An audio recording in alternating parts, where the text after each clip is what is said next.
first question was regarding a habit that people have in their masjid, where I come to the Imam and say, Akhi, my cousin died in Egypt. My uncle died in Morocco. My nephew died in Pakistan. So please make dua for them. They died yesterday. So the Imam's habit is to take hold of the microphone and say, brother so-and-so had died yesterday, and he is a relative of our friend so-and-so. May Allah Azza wa Jal expand his grave. May Allah Azza wa Jal put light in it. May Allah make it a garden of paradise. May Allah Azza wa Jal make it easy for him when he's questioned. And everybody says, Ameen, Ameen, Ameen.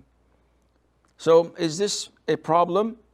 Well, first of all, did the Prophet ﷺ ever announce this? No.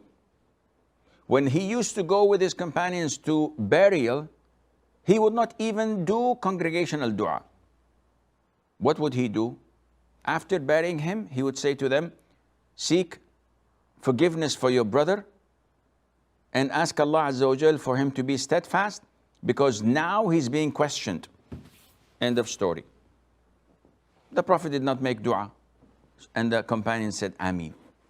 Secondly, the Prophet ﷺ, in some hadiths, prohibited, and this is the vast majority of scholars' opinion, that it is not permissible to announce the death of individuals in public places. Meaning that we hold a microphone and say that Prince so-and-so had died, the ruler so-and-so had died, scholar so-and-so had died, just to announce it to people publicly in this fashion. This is not permissible. And likewise, doing it in the masjid, this is not permissible. Maybe the justification of the Imam is that, Akhi, I'm using this incident to remind people of death and to draw them closer to Allah Azza wa Jal. But your intention, though, is good, the means is not. And you are innovating, because the Prophet had not done this, alayhi salatu wasalam. So, annoying people every single week about this is not permissible. Now, another trend in some masjids is that they offer the funeral prayer for an absentee, someone who's absent.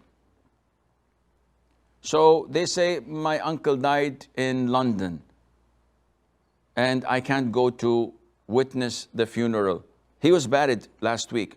So please, can we make, I said, yeah, after Isha, inshallah, we make funeral prayer on a person who's absent. This is not permissible.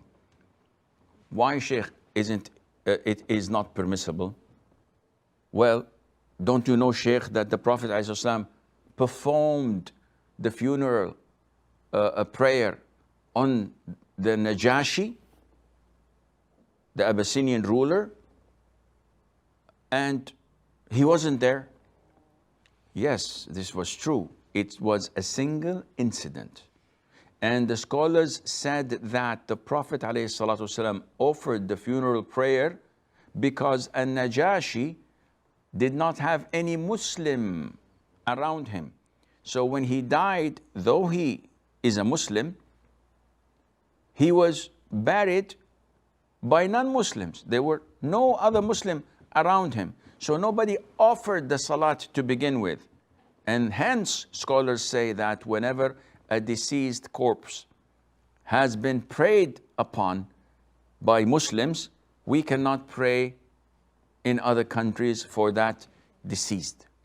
But if he was to die in a country and to be buried without the presence of any Muslim to give him his rights, funeral rights, in this case, yes, we can do that. And I hope this answers your question.